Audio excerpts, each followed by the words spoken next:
Sebelum kita membahas tentang manajemen risiko, saya akan memperkenalkan kepada teman-teman apa itu yang dimaksud dengan K3 dan apa yang dimaksud dengan K3RS.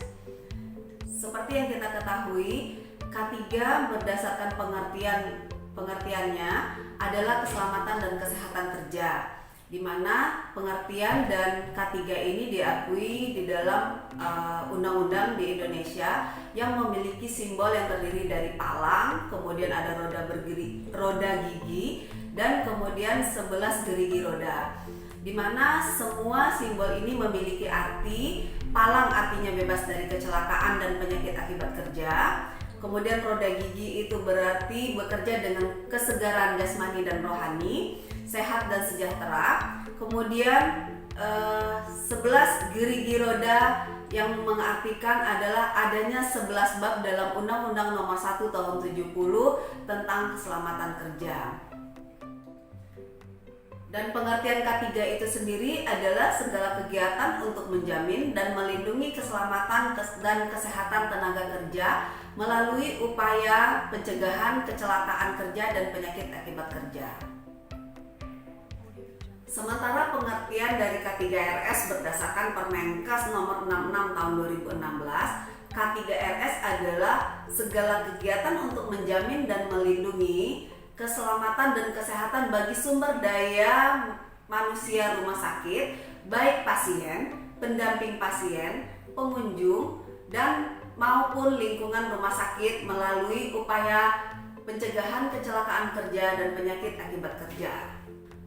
Kemudian kenapa sih kita perlu menjalankan K3RS dan sistem manajemen K3RS? Sesuai dengan peraturan Undang-Undang Nomor 13 Tahun 2003 tentang ketenagakerjaan, karena negara menjamin kepada setiap pekerja atas hak untuk mendapatkan perlindungan atas keselamatan dan kesehatan kerja. Kemudian dasar kenapa sih sebuah rumah sakit juga harus menjalankan sistem manajemen K3?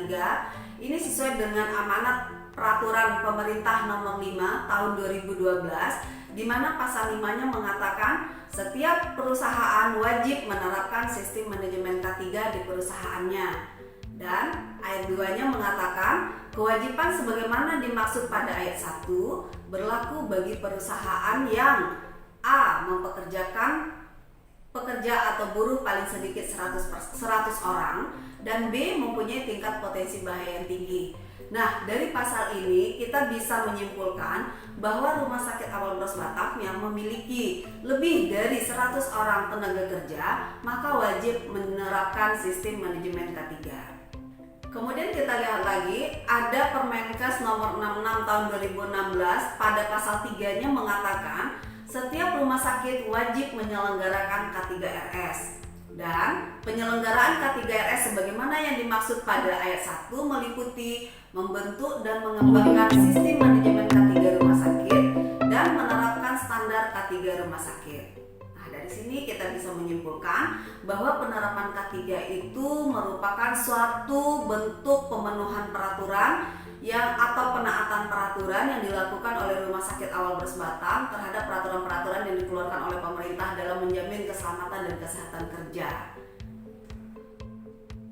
Dasar lain kenapa Rumah Sakit Awal Bros Batam harus menerapkan sistem manajemen K3 dan menerapkan K3RS dalam pelaksanaan kegiatan sehari-hari. Berikut adalah angka kecelakaan kerja yang terjadi di seluruh Indonesia berdasarkan data Kementerian Ketenagakerjaan pada tahun 2018 triwulan 1, di mana terdapat 5.318 kasus kecelakaan kerja dan 1.361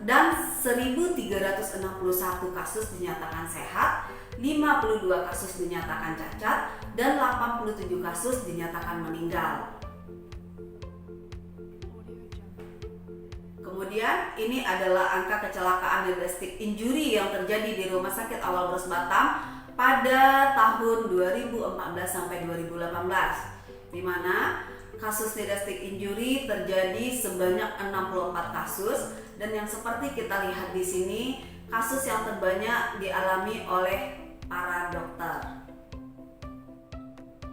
Dan dari data ini Rumah Sakit Awal Bros Batam berkomitmen untuk menjalankan sistem manajemen K3 untuk menekan dan meminimalkan angka kecelakaan kerja ataupun angka penyakit akibat kerja yang dapat ditimbulkan selama pekerjaan dilakukan. Ruang lingkup dari pelaksanaan keselamatan kesehatan kerja rumah sakit meliputi antara lain manajemen risiko K3RS, kemudian keselamatan dan keamanan rumah sakit, pelayanan kesehatan kerja, pengelolaan B3 dan limbah B3 dari aspek K3, pencegahan dan pengendalian kebakaran, pengelolaan prasarana rumah sakit dari aspek K3, pengelolaan peralatan medis dari aspek K3, dan kesiapsiagaan menghadapi kondisi darurat atau bencana. Dari ruang lingkup K3RS yang sudah kita ketahui tadi, maka timbullah pertanyaan, apa sih yang harus dilakukan oleh Rumah Sakit Awal Bros Batam? Yang pertama, Rumah Sakit Awal Bros Batam sudah membentuk Komite K3RS dalam pelaksanaannya, di mana Komite K3RS ini diketuai oleh Ketua Komite yang bertanggung jawab pada Direktur. Kemudian di dalam struktur organisasi Komite K3RS itu sendiri terdapat ada sekretaris dan anggota. Anggota merupakan perwakilan dari manajemen dan unit kerja. Dan di dalam Komite K3RS juga terdapat tim tanggap darurat yang terdiri dari tim Kotret, tim Kotbron, tim gempa bumi, dan tim pengendalian pencemaran. Nah, di mana masing-masing tim ini memiliki uraian tugas dan fungsi masing-masing. Yang kedua, bentuk pelaksanaan atau penerapan sistem manajemen K3 rumah sakit yang dilakukan oleh Rumah Sakit Awal Bros Batam, yaitu adanya pengelolaan risiko yang kita sebut dengan manajemen risiko.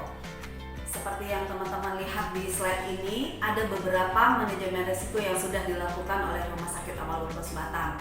Yang pertama tentang identifikasi bahaya dan analisa risiko fasilitas dan lingkungan, di mana manajemen risiko ini berbicara tentang bahaya-bahaya K3 yang terdapat di masing-masing unit kerja.